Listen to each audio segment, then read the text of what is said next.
అందరు చెప్పాలి. దేవుడు నా పట్ల చేయబోయే నూతన కార్యం కొరకు నేను పరుగెత్తుతున్నాను. ఎప్పుడైనా చూడండి, ఒక విజయ పతాకం మనం ఎగరవేయాలంటే, ఒక పరుగు పందెములో గురి అనేది నీ జీవితంలో లేకపోతే, ఏంటిదండి? గురి అనేది నీ జీవితంలో లేకపోతే ఎప్పటికీ కూడా నువ్వు విజయాన్ని సాధించలేవు. వాస్తవమా కాదా? తలలో పొద్దు అనొద్దు. దయచేసి నోరు మీకు ఇస్తేనే మాట్లాడండి, నోరు లేకపోతే మాట్లాడండి. దాని అర్థం ఏంటంటే, అబ్బాయ్ అన్నప్పుడు నేనున్నా అంటే వాడు బతుకున్నట్టు కదా. కాబట్టి నేను దేవుని యొక్క వాక్యం చెప్తా ఉన్నప్పుడు, దేవుని యొక్క వాక్యాన్ని చెప్తా ఉన్నప్పుడు మీరేం చేయాలంటే, మాట్లాడుతూ ఉంటే మీరు ఉన్నట్టు. ఎక్కడ ఉన్నట్టు అండి? మీరు మాట్లాడుతుంటే మీరు ఇక్కడ ఉన్నట్టు. పరుగు పందెములో గురి లేకుండా ఇక్కడ వరకు నువ్వు పరిగెత్తాలి అని చెప్పకుండా, ప్రేమైన దేవుని బిడ్డలారా, ఎవరికైనా పరుగు పందెం పెడితే వాడు ఖచ్చితంగా పరుగు పందెంలో విజయం సాధించడు. ఇది ఎంతమంది వాస్తవం అంటారు? అవునా కాదా? అవునా? ఒక విజయం సాధించడానికి నీ జీవితంలో ఒక విజయం సాధించడానికే గురి గమ్యము లేకుండా నీ జీవితంలో నువ్వు ప్రయాణం చేస్తే, నీకు విజయం రాదు కదా. మరి మనిషికి ఆధ్యాత్మికంగా, దేనికండి?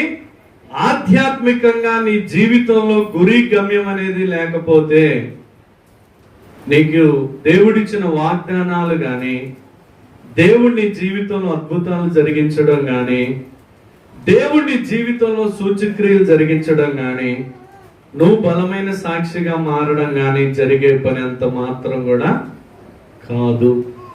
అవునంటారా కాదంటారా?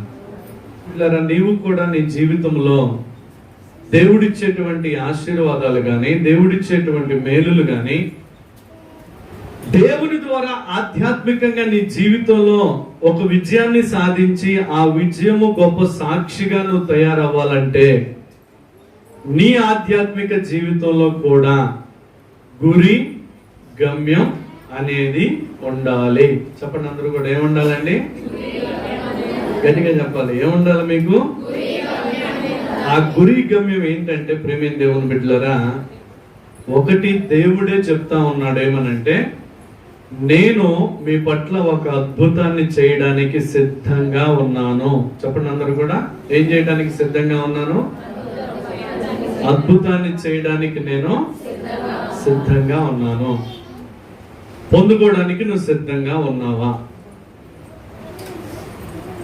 పొందుకోవడానికి నువ్వు సిద్ధంగా ఉంటే దేవుడే తిరిగి నీతో ఒక మాట చెప్తున్నాడు. ఏంటంటే, నువ్వు ఏ అద్భుతం అయితే పొందుకోవాలని ఆశపడుతున్నావో ఆ అద్భుతాన్ని నీ పట్ల నేను జరిగించి నీ నోటనే నా స్తుతిని ప్రచురం చేస్తా. పక్కనోళ్ళకి చెప్పండి అందరూ కూడా అన్నమాట.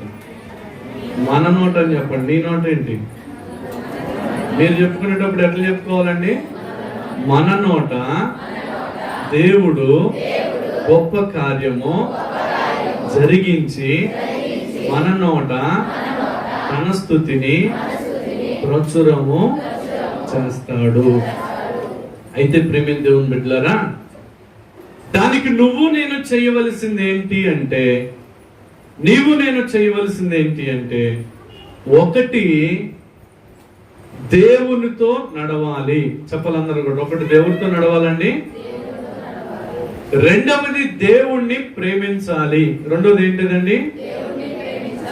మూడోది దేవుడు చెప్పింది వినాలి, చెయ్యాలి. ఏం చేయాలండి? ఒకటి ఏం చేయాలి? ఒకటి ఇప్పుడు ఇద్దరు కలిసి చేస్తారు చూడండి దగ్గర. ఏం చేయాలి? ఒకటి ఏం చేయాలి?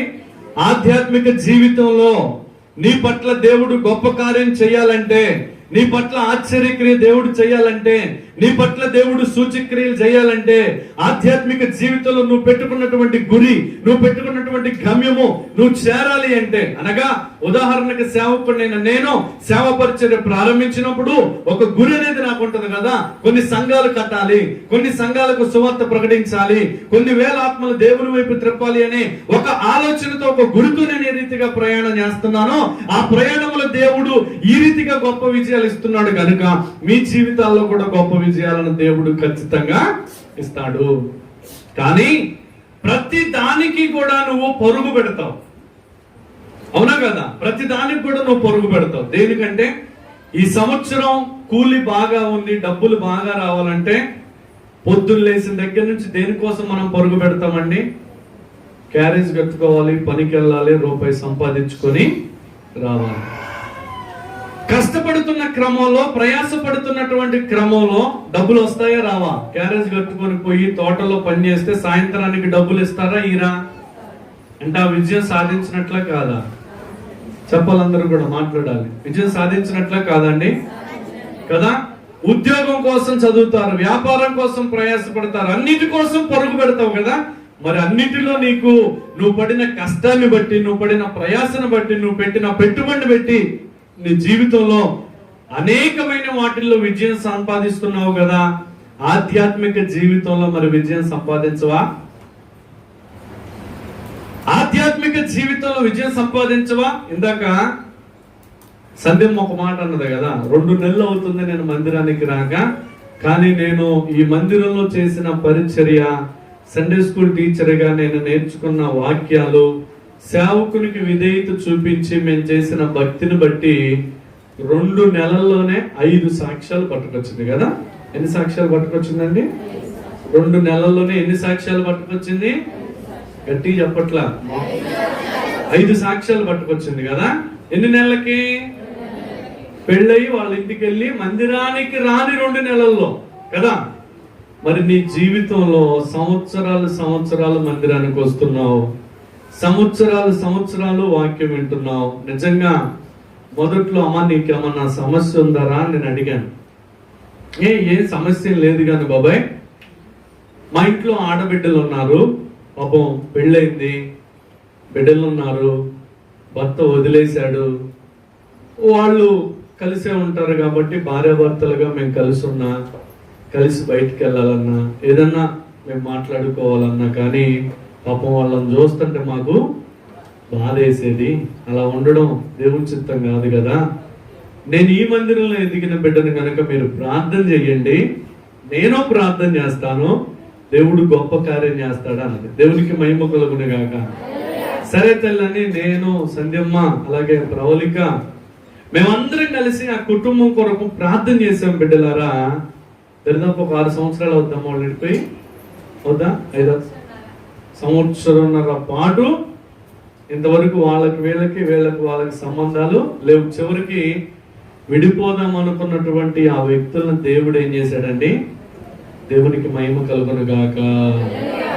అంటే 2 నెలల్లో తాను పెట్టుకున్నటువంటి గురి, ఆధ్యాత్మికంగా తాను పెట్టుకున్నటువంటి గురిని ఆమె ఏం చేసిందండి? సాధించగలిగింది. మరి నీ జీవితంలో సాధించలేకపోవడానికి గల కారణం, అన్నిటికీ పరుగెత్తుతావు గాని సాక్ష్యం చెప్పాలి, సంఘములో ఆశీర్వదించబడాలి, సంఘములో దీవించబడాలి, సంఘములో శ్రేష్టమైన వ్యక్తిగా మారాలి, సంఘములో ఒక పాత్రగా నేను మారాలి, సంఘ సేవలో నేను ఒక ఘనుడుగా పిలువబడాలి, ప్రకటించబడాలి అనేటువంటి ఆశతో మాత్రం పరుగెత్తం. దేవునికి మహిమ కలుగును గాక. నీ జీవితంలో ప్రేమ దేవుని బిడ్డలారా, ఇక్కడ ఒక వాగ్దానం దేవుడు చెప్తా ఉన్నాడు. ఏమనంటే, ఇదిగో నేను ఒక నూతన క్రియ చేయబోతున్నాను, ఆ నూతన క్రియ నీ జీవితంలో చేస్తాను. నీ జీవితంలో అట్టి నూతన క్రియ చేసినప్పుడు నీ నోట నుంచి నా స్తుతిని నీ నోట ప్రచురం చేసుకుంటాను అని చెప్తున్నాడు. నువ్వేం చేయాలంటే, ఇప్పుడు యాక్షన్ స్టార్ట్. 1 2 3. ఏం చేయాలండి? దేవునితో నడవాలి. రెండోది, దేవుణ్ణి ఏం చెప్పా? దేవుణ్ణి ఏం చేయాలి? ప్రేమించాలి. ఆ తర్వాత ఏం చేయాలి? దేవుని మాట వినాలి. మరి థ్యాంక్ యూ నాన్న, వెళ్ళండి, ఈ మాట్లాడమాకండి. దేవునితో నడవడం అంటే ఏంటండి? మరి ఆలోచన చేయండి. దేవునితో నడవడం అంటే ఏంటి? దేవునితో నడవడం అంటే ఏంటి అమ్మా? దేవునితో నడవడం అనగా ఏంటి? ఏం చేయాలి? మరి తమిళలోనూ, హిందీలోనూ, ఇంగ్లీష్లోనూ అడిగాను కదా, ఇది ఎవరికి అర్థం కాదు ప్రశ్న. దేవునితో నడవడం అంటే అపవాదితో నడవకపోవడం. ఏంటిదండి? దేవునితో నడవడం అంటే ఏంటండి? అంతకుముందు బూతులు మాట్లాడేవాడివి, అంతకుముందు ప్రియమైన దేవుని బిడ్డలారా పాపపు చూపు, పాపపు తలంపు, పాపపు నడక, పాపపు ప్రియమైన దేవుని బిడ్డలారా జీవితాన్ని జీవించేవాడివి. దేవునికి నచ్చనివి చేస్తున్నావని నీకు తెలిసినా చేసేవాడివి. ఒకవేళ నీ జీవితంలో అది వ్యతిరేకమైనదని తెలిసిన, శాపం వస్తుందని తెలిసిన, భయం నీలో ఎంతో కొంత ఉన్నప్పటికీ సరే నువ్వు చేసేవాడివి. ఆ దానిని చేయకుండా యేసయ్య చెప్పినవి చేయడమే యేసయ్యతో నడవడం. దేవునికి మహిమ కలుగును గాక. ఏంటిదండి? ఎవరితో నడవకుండా? అపవాది సంబంధమైనటువంటి లోకము, లోక ఆశల ప్రకారమును నడవకుండా ఆధ్యాత్మికంగా దేవుడు నేర్పినటువంటి పాఠాలను నేర్చుకుంటూ దేవునితో నడవడం అంటే అపవాదితో నడవకుండా బంద్ చేయడమే. ఏంటిదండి? అపవాదితో నడవకుండా బంద్ చేయడం. మరి ఇది ఎలా సాధ్యమైందంటే పరిశుద్ధ ఆత్మ ద్వారా సాధ్యమవుతుంది. పక్కన చెప్పండి, ఎవరి ద్వారా సాధ్యమైందండి? కాబట్టి నువ్వు అడగాలి పరిశుద్ధాత్మ నింపుదల కొరకు. పరిశుద్ధాత్ముడు నీలో ఉన్నాడని నమ్మాలి. పరిశుద్ధాత్ముడు నిన్ను కంట్రోల్ చేస్తాడని నమ్మాలి. పరిశుద్ధాత్ముడు నీతో మాట్లాడుతున్నప్పుడు ఆ స్వరాన్ని వినడానికి నువ్వు ప్రయత్నించాలి. అంతరంగములో దాగి ఉన్న పరిశుద్ధాత్మ దేవుని యొక్క స్వరాన్ని విని బూతులు రాకుండా, పాపపు ఆలోచనలు రాకుండా, పాపపు నడత రాకుండా పరిశుద్ధాత్మ దేవుని మీద నిత్యము నువ్వు ఆధారపడాలి. అప్పుడు పరిశుద్ధాత్ముడు నీకు చేసే గొప్ప మేలేంటంటే, భయపడకము, నా ఆత్మ మీ మధ్యనే ఉన్నదని దేవుడు చెప్పాడు గనుక, పరిశుద్ధాత్మ మన మధ్యలోనే ఉన్నది గనుక ఏ సమస్య వచ్చినా, ఏ శోధన వచ్చినా, ఏ చిక్కు వచ్చినా, ఏ కలవరం వచ్చినా, ఏ దుఃఖం వచ్చినా మొట్టమొదటిగా మనకు భయం కలుగుద్ది గనుక ఆ భయములో నుండి పరిశుద్ధాత్మ దేవుడు మనల్ని విడిపిస్తాడు. రెండు చేతులు ఎత్తి దేవునికి స్తోత్రం చెబుదాం. ఏం చేస్తాడండి పరిశుద్ధాత్మ దేవుడు? నిన్ను విడిపిస్తాడు. పరిశుద్ధాత్మ దేవుడు నిన్ను విడిపిస్తాడు. కాబట్టి ప్రియమైన దేవుని బిడ్డలారా, నువ్వేం చెయ్యాలంటే మొట్టమొదటగా దేవునితో నడిస్తే దేవుని యొక్క ఆత్మ నీతో నడుస్తుంది. పక్కన చెప్పాలి, ఎవరితో నడిస్తే? దేవునితో నడిస్తే దేవుని యొక్క ఆత్మ నీతో నడుస్తుంది. దేవుని ఆత్మ నిన్ను పరిపూర్ణతలోనికి తీసుకెళ్ళింది. ఎక్కడికి తీసుకెళ్ళిందండి? మరి నువ్వు అపవాదితో నడిస్తే, అబ్బో మేము అట్టెందుకు నడుస్తాం, మేము పెద్ద తెలియగలం కాదు, కొద్దిసేపు దాంతో నడుస్తాం, కొద్దిసేపు దేవునితో నడుస్తాం, మాకేం కాదు కదా. అదేనా మనం చెప్పేది? మేము చాలా తెలియగలం అండి, మేమేమో మీకు లెక్క పిచ్చి భక్తి చేయం, కష్టాలు వస్తే దేవుని మీద ఆధారపడటం, నష్టాలు వస్తే దేవుని మీద ఆధారపడటం, ఇలాంటివన్నీ మా వల్ల కాదు, ఆత్మ లేదు, ఏమి లేదు. మేము మా జీవితంలో ఎలా నడుస్తామంటే, యేసునందు సగము మరి వేరుగాను సగము, నా జీవితం అంతా సగము సగము సేరి సగము. నువ్వే చెప్తున్నావు, ఏమని? జీవితం అంతా సగము సగము చెరి సగం. మరి ఆపద నీ జీవితంలో ఎదురైతే, శోధన నీ జీవితంలో ఎదురైతే, కష్టం నీ జీవితంలో ఎదురైతే, రోగము నీ దరిదాపుల్లో చేరితే, కుటుంబ కలహాలు చెలరేగితే, కుటుంబంలో మనశ్శాంతి లేని దినాలు నీ జీవితంలో ఎదురైతే, దాని నుంచి ఎలాగా బయటపడాలో అర్థం కాక అటు సగం ఇటు సగం నడిచే వాళ్ళ పరిస్థితి ఏంటంటే, ఒకటి చచ్చిపోదాం, రెండోది ఆత్మహత్య చేసుకుందాం, మూడోది ఇంట్లో నుంచి పారిపోదాం. చెప్పండి, అందరూ కూడా ఏం ఆలోచన చేస్తారండి? దేవునితో నడవని వారికి ఎలాంటి ఆలోచనలు వస్తాయి? ఒకటేంటది? అమ్మా, చచ్చిపోదాం. రెండోది, చచ్చిపోవడానికి ఏ మార్గం ఎంచుకుందాం? ఆత్మహత్య చేసుకుందాం. మూడోది, సమస్య నుంచి పారిపోదాం. అంటే సమస్య నుంచి ఎట్ట పారిపోతారో తెలుసా?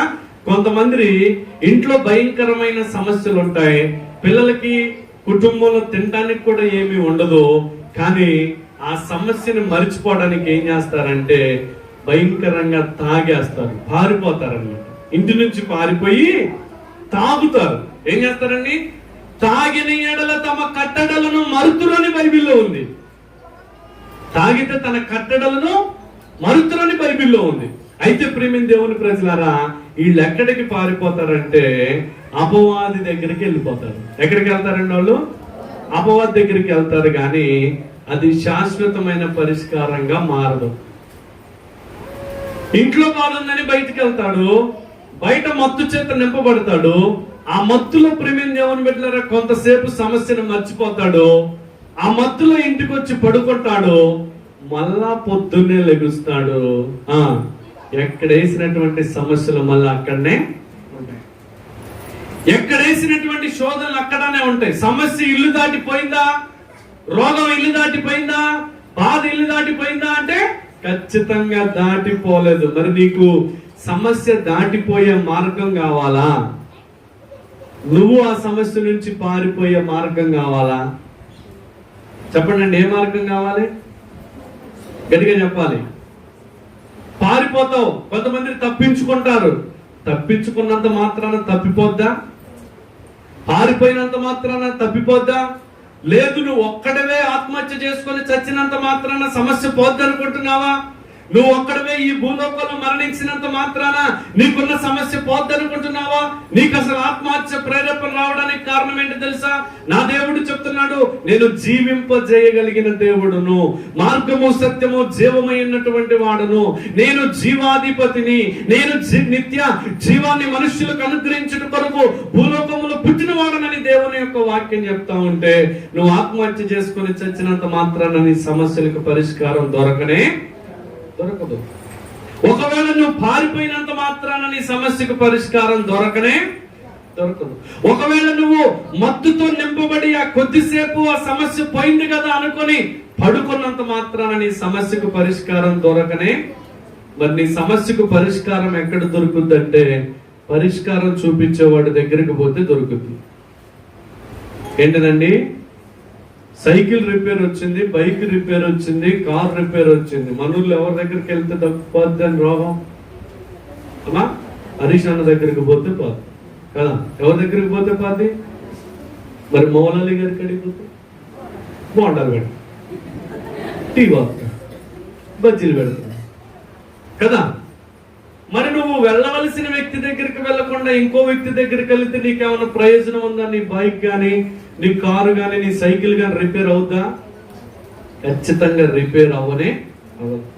కాబట్టి నువ్వు ఎవరితో నడవడం నేర్చుకోవాలి? దేవునితో నడవడం నేర్చుకోమని చెప్తున్నానంటే దానిలో ఉన్న ఆంతర్యం ఏంటో తెలుసా? నీ ముందు ఒక ఆయన నడుస్తున్నాడని అర్థం. గట్టిగా చప్పట్లు కొట్టి దేవుడిని కనపడుతుంది. నీ ముందు ఎవరు నడుస్తున్నారు? అరే బాబు నువ్వు నడువురా అంటే దాని అర్థం ఏంటి? నీ ముందు నేను ఉంటా, నా వెనక నువ్వు నడవమని అర్థం. కాబట్టి నువ్వు దేవునితో నడిస్తే దేవుని యొక్క ఆత్మ నీకు తోడుగా ఉంటుంది. రెండవది ప్రేమించే దేవుని బిడ్డలారా, దేవుడు నువ్వేం చేయాలంటే ప్రేమించాలి. ఏం చేయాలండి? నువ్వు ప్రేమించాలి. మరియమ్మ గారు ఏం చేయాలా? పొద్దున్న ఏం తినొత్తమైంది? చిన్న నిద్రపోతాం. ఏం చేయాలి? రెండోది దేవుడిని ప్రేమించాలి. ఈ ప్రేమను ప్రేమిన దేవుని బిడ్డలారండి నీ అంతటా నువ్వే పుట్టించుకోవాలి. ఏం చేయాలండి? నీ అంతటా నువ్వే చెప్పాలి. అందరూ నువ్వంతటా నువ్వేం చేయాలి? పుట్టించుకోవాలి. మరి ఎలా పుడుతున్నాయి అంటే నువ్వు పుట్టించుకుంటే పుట్టింది. ఉదాహరణకు చెప్తాను వినండి. ప్రేమ అనే పదానికి వివాహం ద్వారా పురుషుల్ని స్త్రీని మందిరంలో జతపరుస్తారు కదా. ఎక్కడో పుడతారు, ఎక్కడో పెరుగుతారు, ఎక్కడి నుంచో వస్తారు. ఇరుపక్షాల తల్లిదండ్రులు అబ్బాయి అమ్మాయి నీకు ఇష్టమేనా? చుక్కమ్మ గారు అమ్మాయి నీకు ఇష్టమేనా? ఆమెకెళ్ళి చూడున్నారు. అయితే బయటికి వెళ్ళి అమ్మాయి నీకు ఇష్టమేనా, అబ్బాయి నీకు ఇష్టమేనా అంటే ఇరుపక్షాల తల్లిదండ్రులు కూడా అమ్మాయి మాకు నచ్చిందండి, అబ్బాయి మాకు నచ్చిందని పక్కా తీసిపోయి అడుగుతారు. ఓకేనా అని అమ్మాయిని అడుగుతారు కదా, ఓకే అంటారు కదా. తర్వాత ప్రేమిన దేవుని బిడ్డలారా, వారిని పరిశుద్ధ వివాహం ద్వారా మందిరంలో జత చేయబడిన తరువాత వాళ్ళిద్దరికి దేవుని యొక్క వాక్యం చెప్పేటప్పుడు ఇద్దరు ఒకరినొకరు ప్రేమించుకోవాలి, ఒకరినొకరు గౌరవించుకోవాలి, ఒకరినొకరు ఆదరించుకోవాలి, ఒకరికొకరు సహాయపడుకోవాలని దేవుని యొక్క వాక్యం చెప్పి, ఆ తర్వాత ప్రేమ దేవుని బిడ్డలారా మందిరంలో జరిగించవలసిన కార్యాలన్నీ కూడా జరిపించేసి వారిరువురిని జతపరిచి భూలోకంలోనికి భార్యాభర్తలుగా ప్రకటించి పంపిస్తాం. పంపించిన తర్వాత ప్రేమ దేవుని బిడ్డలారా అప్పటి నుంచి ఆ అమ్మాయిని అడగండి, అమ్మ దారిలో పోతున్న ఆయన ఎవరంటే ఆయన మాయనే అంటది. ఏమంటదండి? ఆయన ఏమంటది? ఒకవేళ ఈ అబ్బాయిని బాబు అటు వెళ్తున్న అమ్మాయి ఎవరయ్యా అంటే ఏమంటాడు? మరి దారిని పోయే అమ్మాయి అల్లా కనపడితే ఆ అమ్మాయి ఎవరు అంటే మాయం అంటారా? అంటాడండి? మరి దారిని పోయే అబ్బాయి అల్లా కనపడితే ఎవరమ్మా అబ్బాయి అంటే అబ్బాయి మాయని అంటారా? ఎందుకు అనరు? వాళ్ళు తన భర్తను, వాళ్ళు తన భార్యను తల్లిదండ్రులు చెప్పిన దాన్ని బట్టి, సేవకులు చెప్పిన దాన్ని బట్టి భార్యగా భర్తగా ప్రేమించుకుంటున్నారు, భార్యగా భర్తగా గౌరవించుకుంటున్నారు, భార్యగా భర్తగా సహాయపడుతూ ఉన్నారు, భార్యగా భర్తగా ఒకరినొకరు గణపరుచుకుంటూ ఉన్నారు. దేవునికి మహిమ కలుగును గాక. మరి ఈ ప్రేమ ఫస్ట్ నుంచి పుట్టిందా? పుట్టగానే పుట్టిందండి? ఎక్కడుందో తెలుసుదా?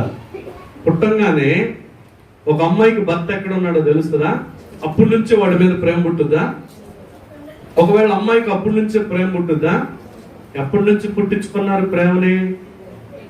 అమ్మా తల్లిదండ్రులు, అతను నీ భర్త, ఆమె నీ భార్య, ఇగో పరిశుద్ధ వివాహం ద్వారా మీరు జత చేయబడ్డారు అని ఎప్పుడైతే వారికి నేర్పారో అప్పటి నుంచి వాళ్ళు ఒకరినొకరిని ప్రేమించుకోవడం నేర్చుకున్నారు. కొంతమంది చూడండి, అమ్మ 2 రోజులు ఉండరాదు, అమ్మో మా ఆయన లేకుండా నేను ఒక్క రోజు కూడా నుంచి వచ్చిందండి కదా. కొంతమంది అంటారు, అమ్మో మా ఆయన గుండి పెట్టేటోళ్ళు లేదు, నేను పొద్దున్నే కల్లా వెళ్ళిపోవాలంట. మరి ఎక్కడో పుడతారు, ఎక్కడో పెరుగుతారు, వివాహ బంధం ద్వారా ఏర్పాటు చేయబడతారు. ఎనలేని ప్రేమ. ఆ ప్రేమ ఎక్కడి దాకా ఉంటదంటే మరణము వరకు కదా. ఆ ప్రేమ ఎప్పటి వరకు ఉంటదండి? భర్త అనే ప్రేమ, భార్య అనే ప్రేమ. భార్యకి బాధ వస్తే భర్త ఏడుస్తాడు, భర్తకు బాధ వస్తే భార్య ఏడుస్తుంది, పిల్లలకు బాధ వస్తే ఇద్దరూ ఏడుస్తారు. ఈ ప్రేమ అంతా కూడా నువ్వు నేను పుట్టించుకుంది కాదా? అవునా కదా?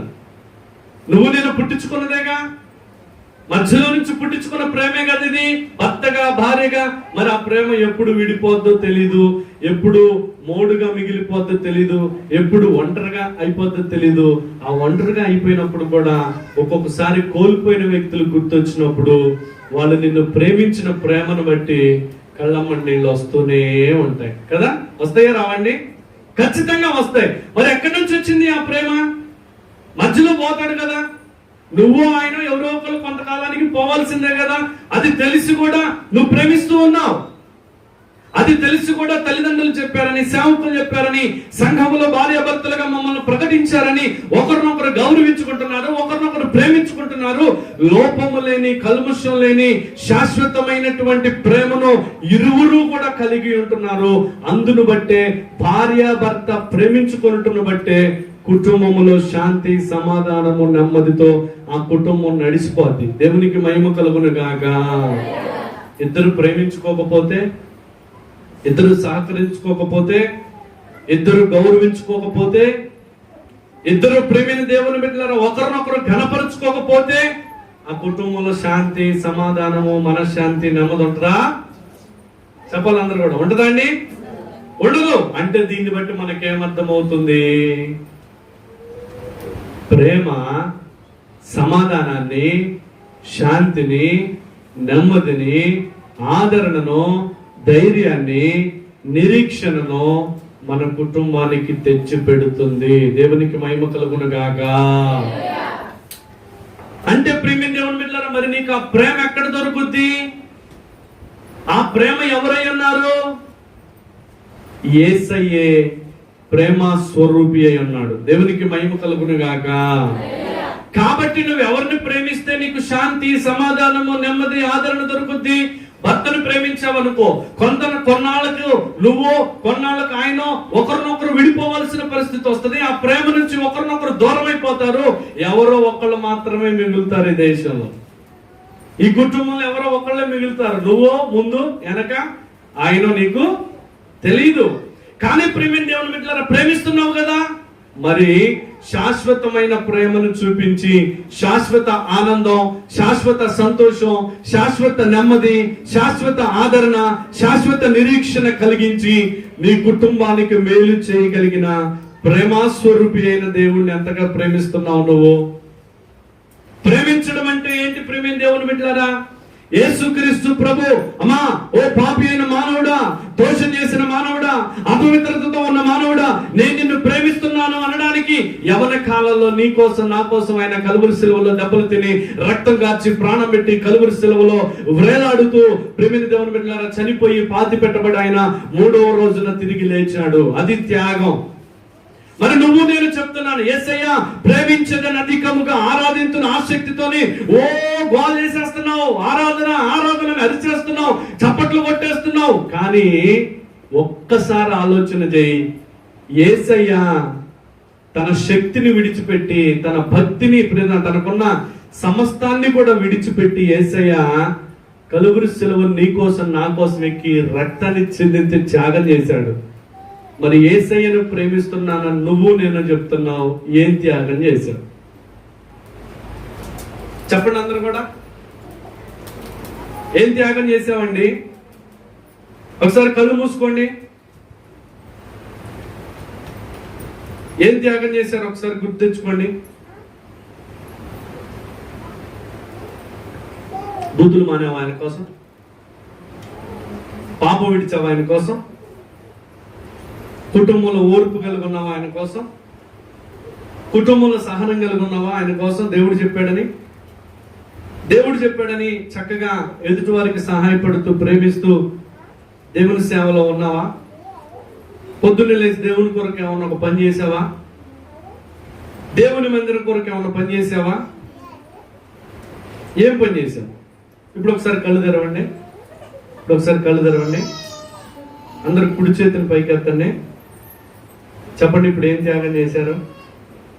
మేతాలు సగం ఎత్త మాకు పూర్తిగా ఎత్తండి. ఇప్పుడు చెప్పండి, ఏం త్యాగం చేశారు?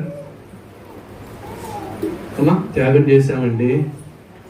పొద్దున్నే బిర్రులు తినొచ్చా, టిఫిన్, పొద్దున్నే కాఫీ టీలు తాగొచ్చాం. ఇంకంతకన్నా శ్రేష్టమైనవి మధ్యాహ్నం భోజనానికి నాకు నచ్చిన కూరను ఏర్పాటు చేసుకొని వచ్చా. గుడ్డు టమాటకాయ కూర, చికెన్ కూర, మటన్ కూర. అబ్రహాము, ఇస్సాకు, యాకోబు, పేతురు, ఎవరు తెలిసి వీళ్ళందరూ మీకు ప్రేమిస్తున్నాను యేసయ్యని అంటున్నావు. ఏం త్యాగం చేశావు? ప్రశ్నించుకుంటే ఏ త్యాగం కూడా మనం యేసయ్య కోసం చేయలా. బూతులు మానేవా? తాగుడు మానేవా? వ్యభిచారం మానేవా? దొంగతనం మానేవా? దొంగతనం ఎందుకు మానలేదండి? మానలే కానీ ఒక క్యారేజ్ లోనే తాలింపుల కన్నా పనికొస్తాయి అని తోటలో నుంచి కొన్ని మిరపకాయలు తెచ్చుకుంటాను, అంతే అంటారా? అంతేనండి. రైతు చూడకుండా ఏదో తేట్లేదమ్మా, ఇప్పుడు తేట్లేదు అంటలేదు అంటే అది త్యాగం. దేవునికి మహిమ కలుగును గాక. వాక్యం విన్నప్పుడు తెచ్చేదానివి, వాక్యం విన్న తర్వాత తేవట్లేదు అన్నావు చూడు, అది దేవునికి కావాల్సింది. నువ్వు చేసే త్యాగం అక్కడ చూసి నీ కొరకు ఆయన త్యాగం చేస్తాడు. ఈ బిడ్డ మరణ పడకలో ఉంటే నేను విడిపించాలని, అపాయంలో ఉంటే కాపాడాలని, కన్నీటిలో ఉంటే విడిపించాలని, శోధనలో ఉంటే విడిపించాలని, భయంలో ఉంటే విడిపించాలని, భీతిలో ఉంటే విడిపించాలని, సమస్యల శోధన చిక్కుల్లో చిక్కుకున్నప్పుడు ఈ బిడ్డ పక్షాన నేను నిలబడాలని యేసయ్య నీ కోసం త్యాగం చేస్తాడు. నువ్వు త్యాగం చేస్తే పొద్దున్న లేసి మందిరం ఊడ్చావా, త్యాగం చేసావా? దేవుడు మరిచిపోడమ్మా. పట్టాలేసావా? మర్చిపోడు. పరిచయం కోసం త్యాగం చేస్తున్నావా? తిరుగుతున్నావా? నిద్రను కోల్పోతున్నావా? దేవుడు మరిచిపోడు. దేవునికి మహిమ కలుగును గాక. దేవుడు మరిచిపోడు. అలా ప్రేమించడము అంటే త్యాగం చేయడం అని చెప్పండి పక్కన వాళ్ళకి. చెప్పండి అందరూ కూడా, ప్రేమించడం అంటే చెప్పారా గట్టిగా? మరి చేస్తారా? యేసయ్య కోసం త్యాగం చేస్తారా? ఛీ, ఈ బూతులకు నేను మానంతా. త్యాగం చేయి. త్యాగానికి తగిన ప్రతిఫలాన్ని నువ్వు చూస్తావు. నిజమండి, త్యాగానికి తగిన ప్రతిఫలాన్ని నువ్వు చూస్తావు, ఘనపరచబడతావు నువ్వు. ఈ రోజున సేవకుని పక్కన ఉన్నటువంటి బిడ్డల్ని ఒకప్పుడు దేవుని ప్రజలారా రకరకాలుగా మాట్లాడేటువంటి వారు, రకరకాలుగా ఇచ్చేసేటువంటి వారు, వాళ్ళు వాళ్ళ యవన కాలాన్ని త్యాగం చేశారు. చాలా మంది ఫ్రెండ్స్ నా ఏమంటుంటే ఫోన్ చేస్తారు, వాళ్ళు చెప్తారు, నేను అయ్యగారు అమ్ముతున్నా, అయ్యగారి కారు తోలుతున్నా, తర్వాత చెయ్యి, నేను రాను, అయ్యగారు అమ్మట పలానూరు పోతున్నా, ఇప్పుడే అయ్యగారు ఫోన్ చేశారు పలానూరు వెళ్ళాలని. త్యాగం చేశారు వాళ్ళు. ఈ రోజు దేవుడు వాళ్ళ కోసం త్యాగం చేశాడు. గట్టిగా చప్పట్లు కొట్టి దేవుడిని కనపడుతుంది. వాళ్ళకి కావలసిన సర్వ సమృద్ధిని దేవుడు దాచిపెట్టాడు. ఉద్యోగాల్లో గణపరుస్తున్నాడు, సమాజంలో గణపరుస్తున్నాడు, చదువులో గణపరుస్తున్నాడు. వారే వీళ్ళంతా సాక్ష్యాలు చెబుతున్న వాళ్ళంతా వాళ్ళే ఇక్కడ.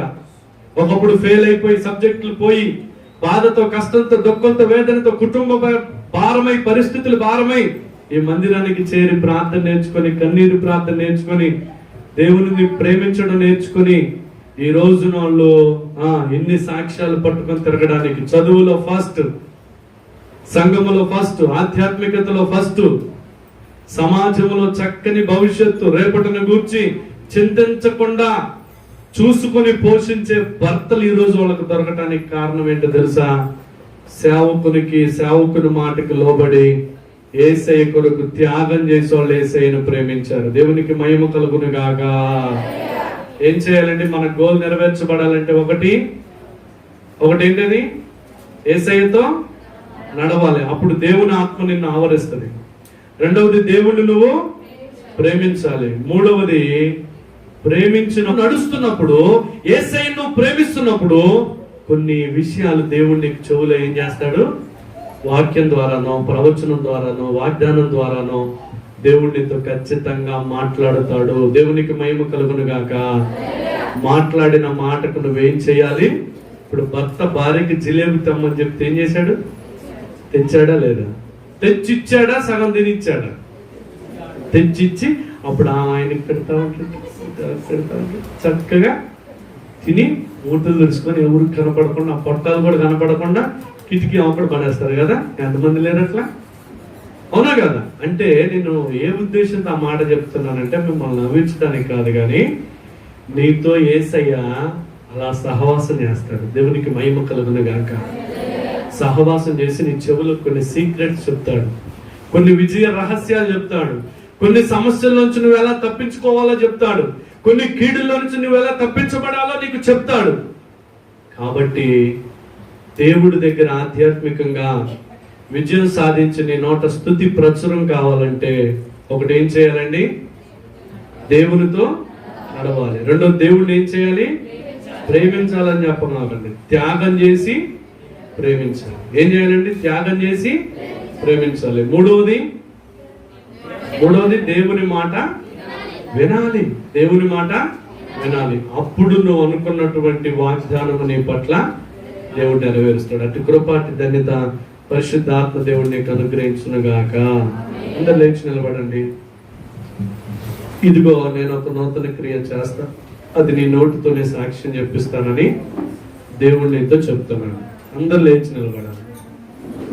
మరి మనం ఏం చేయాలండి? ఇప్పుడు యేసయ్యతో వాకింగ్ చేయాలి. అందరు కూడా ఇప్పుడు అందరు ఏం చేయాలి? ఇప్పుడు వీడియో తిప్పున్నాను, వాకింగ్ చేయాలి. వీళ్ళకి రోజు చెప్పాలి ఆ టైంకి. అమ్మా అందరు లెగవాలి. కాళ్ళ నొప్పులు, కీళ్ళ నొప్పులు, స్వస్థతలు కలుగుతాయి దేవుని మందిరంలో కదిలితే కదా. కదలండి, ఒక కాలు అటు ఇటు వేయండి. అందరూ కూడా ఒక కాలు అటు ఇటు వేయాలి. అందరూ వేయాల.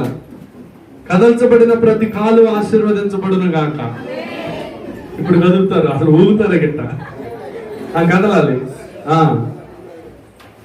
దేవుడు మనకిచ్చిన వాగ్దానం పట్ల మనం ఏం పెట్టుకోవాలి? గురి గమ్యం పెట్టుకోవాలి. చెప్పండి అందరూ, ఏం పెట్టుకోవాలండి? మనందరం కూడా గురి గమ్యం పెట్టుకోవాలి.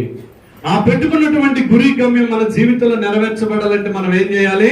1 2 3 స్టార్ట్. ఏం చేయాలి? చేతులు తిప్పాలి అందరూ కూడా. షుగర్లు, బీపీలు, థైరాయిడ్లు ఏ సునామలు పోవును కాక. జయ చూడండి అటెండెన్స్ లో. అది కదలాలి. అమ్మ ఎగురు, ఏం చూస్తా ఎగురు. ఏం చేయాలా?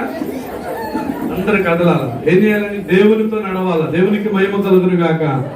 మీ నోటితోనే చెప్పండి. ఎవరితో నడవాలా? గట్టిగా చెప్పాలి. ఎవరితో నడవాలా? రెండవది ఏం చేయాలా? అమ్మా పక్కనతో మాత్రం వాటేసుకోమాకనే. పురుషులు పురుషుల్నే, స్త్రీలు స్త్రీలనే కౌగులించుకొని చెప్పాలా. చెప్పండి. 1 2 ఏం చూస్తున్నారు? 3 మరి చెయ్యన్న పట్టుకోండి. అమ్మా కదలకుండా కూర్చోమంటే కూర్చుంటారు. గంటల ప్రసంగం వింటారు. పట్టుకోవాలయ్యా పక్కన చెప్పారు. నీకనే చెప్పింది. నేను వీడ తోపా. పట్టుకున్నారా? ఆ వైపు మీరు తిరగండి. మన ఇద్దరం ఎలా ప్రేమించుకుంటున్నామో చెప్పాలి. మన ఇద్దరం ఎలా ప్రేమించుకుంటున్నామో ఇద్దరం కలిసి మనకు దేవుడికి నచ్చినవి మాని యేసయ్యను కూడా ఇలాగనే ప్రేమిద్దాం. మూడవది అందరూ మోకాళ్ళు వేయాలి. అందరూ ఒకళ్ళు మోకాళ్ళు వేయాలి, ఒకళ్ళు ఉండాలి. ఒక్కళ్ళే మోకాళ్ళు వేయాలి, ఒకళ్ళు ఉండాలి. ఒక్కళ్ళే మోకాళ్ళు వేయాలి. ఇప్పుడు అందరూ కళ్ళు మూసుకోండి. నేను కూడా ప్రార్థన చేస్తాను, మీరు కూడా ప్రార్థన చేయండి. చెవులో చెప్పండి. వాళ్ళకి ఏదో చెవులో చెప్తున్నట్లుగా చెప్పండి. నేను చెప్పే మాట చెప్పండి. యేసయ్యతో నడుద్దాం, యేసయ్యను ప్రేమిద్దాం, యేసయ్య చెప్పినట్టు విందాం. మన పట్ల, మన జీవితాల పట్ల, మన కుటుంబాల పట్ల దేవుడు గొప్ప కార్యాలు చేస్తాడు. ఖచ్చితంగా విశ్వాసంతో నీకు చెప్తున్నాను. దేవుడు గొప్ప కార్యం, గొప్ప సాక్షిగా నిన్ను నన్ను ఈ మందిరంలో లేపబోతున్నాడు. అందరు లేచి నిలబడి గట్టిగా చప్పట్లు కొట్టి దేవుని నమ్మిన వారు మాత్రమే చెప్పండి. ప్రార్థించడం కళ్ళు మూసుకున్నాం. మహాపరిశుద్ధుడ కృప కలిగిన దేవా, జీవాధిపతి, ఇది 2వ సభ నాయన. మొదటి ఆరాధనలో తోడుగా ఉన్నావు, 2వ ఆరాధనలో తోడుగా ఉండి అద్భుతంగా మాట్లాడావు. ప్రజలందరూ నాయన నీతో నడవడానికి, త్యాగంతో నిన్ను ప్రేమించడానికి, అలాగనే ప్రభువా నాయన నువ్వు చెప్పిన మాట విని దాని ప్రకారం జీవించడానికి అందరు బిడ్డలైతే తీర్మానం చేసుకుని సంతోషంతో ఈ మందిరాన్ని విడిచి వెళ్తున్నారో వారందరినీ ఆశీర్వదించమని యేసు నామములో ప్రార్థిస్తున్నాను తండ్రి. తండ్రి, కుమార, పరిశుద్ధాత్మ త్రియేక దేవుని దీవెన ఇప్పుడు ఎల్లప్పుడు సదాకాలం మీ కుటుంబాలకు తోడైండును గాక. అందరు కూర్చోండి.